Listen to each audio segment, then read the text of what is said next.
चलिए, सोमवार की सुबह नए हफ्ते की शुरुआत। अच्छा, एक बात ध्यान रखिएगा, मैंने भी ऐसी क्रॉस चेक करा था, आई एम श्योर आप लोग भी क्रॉस चेक कर रहे हो, या दिमाग में होगा।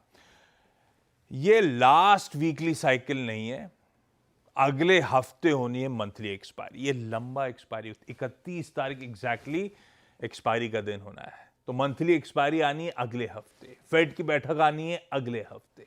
तो इस हफ्ते क्या इंपॉर्टेंट है?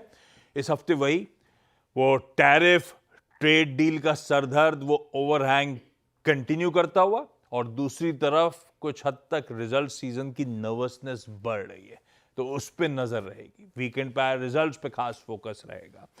जहां तक टैरिफ ट्रेड डील की बात है, कहा जा रहा है इंडिया और यूएस के नेगोशिएटर्स के बीच में 5th राउंड ऑफ टॉक्स हुए थे। ये हाथ मिल नहीं पाया है, देखिए आप इमेज में, एक्चुअली हाथ नहीं मिल पाया अब तक, क्योंकि कुछ मुद्दे फंसे हुए हैं, मेरे ख्याल से एग्रीकल्चर और ऑटोमोबाइल्स वगैरह।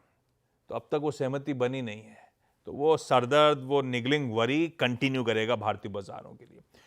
दूसरी तरफ पिछले हफ्ते फ्राइडे के दिन एक्सिस बैंक के डिसअपॉइंटमेंट ने मूड बिगाड़ दिया था, और अपना ही नहीं, अपने साथ साथ पूरे निफ्टी बैंक यूनिवर्स का मूड बिगाड़ दिया था एक्सिस बैंक के रिजल्ट्स ने। खैर, फ्राइडे के सेशन पे आगे आता हूं, उस पर अपन आगे डिटेल में बातचीत करेंगे। पहले समझिए आज के सेशन की अहमियत।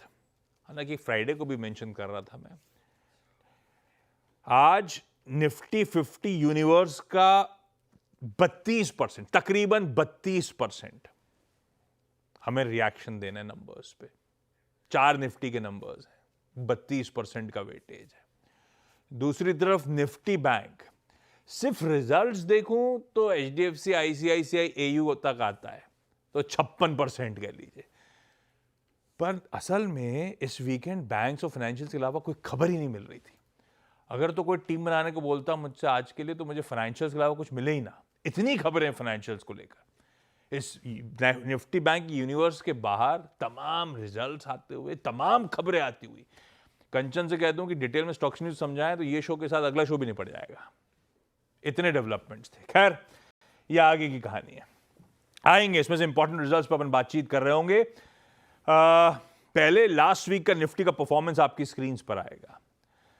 जाते जाते फिर हफ्ते का मामला गड़बड़ाना शुरू हो गया था। तो पिछले हफ्ते वीक ऑन वीक 180 पॉइंट्स, कह लीजिए 3/4% निफ्टी दबाव के साथ कामकाज करता हुआ नजर आया, और ये back to back 3rd straight week हो गया है ये करेक्टिव डिक्लाइन का। पिछला हफ्ता ही नहीं, 3 हफ्तों से चले जा रहा है ये मामला।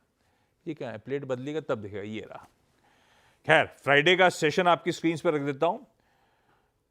बेंचमार्क से कमजोर फुटिंग में सेशन की समाप्ति करते हुए नजर आया, वो तो दिख ही रहा है। ब्रॉड बेस्ड सेलिंग प्रेशर था, अक्रॉस द बोर्ड वीकनेस थी, ब्रेथ कमजोर थी। प्लस एक और दिक्कत हो गई कि निफ्टी अपनी वीकली क्लोज जो थी वो 25,000 के क्रूशल मार्क के नीचे जाके मिली, उस जोन्स के नीचे स्लिप होते हुए नजर आए। रब रखा। खैर, आज के संकेत ठीक है, ठीक इन द सेंस कोई रिकवरी तो नहीं आ रही है, लेकिन थमे हुए हैं। इतने सारे इंपॉर्टेंट रिजल्ट्स पे रिएक्शन का दिन है, और निफ्टी के क्यूज एकदम फ्लैट ओपनिंग के। ठीक है, आइए समझ लेते हैं फिर मूड मॉल है कैसा। सबके सब रेडी हैं। सबसे पहले हॉर्मास के पास जाएंगे अपन, ग्लोब से वीकेंड के डेवलपमेंट्स के लिए। और ग्लोब में अभी गिफ्ट निफ्टी तो देख ही लिया आपने, गांधीनगर के क्यूज। एशियन पीयर्स जो इस समय कामकाज कर रहे हैं वो स्क्रीन पर लेकर आइएगा। सब ऐसे ही लार्जली ऐसा लग रहा है मिला जुला सा पस्सा मामला है, और ये वैसे पिछले हफ्ते से ऐसे ही चल रहा है, कंसोलिडेशन टाइप।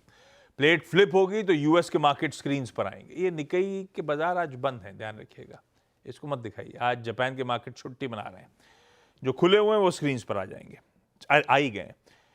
क्यूज कैसे हैं? हम जब फ्राइडे को क्लोज हो रहे थे, यूएस फ्यूचर्स फ्लैट से हल्के से इन ग्रीन थे, 0.1 टाइप्स, 0.1, 0.15% टाइप्स। एक्चुअल सेशन में मिला जुला काम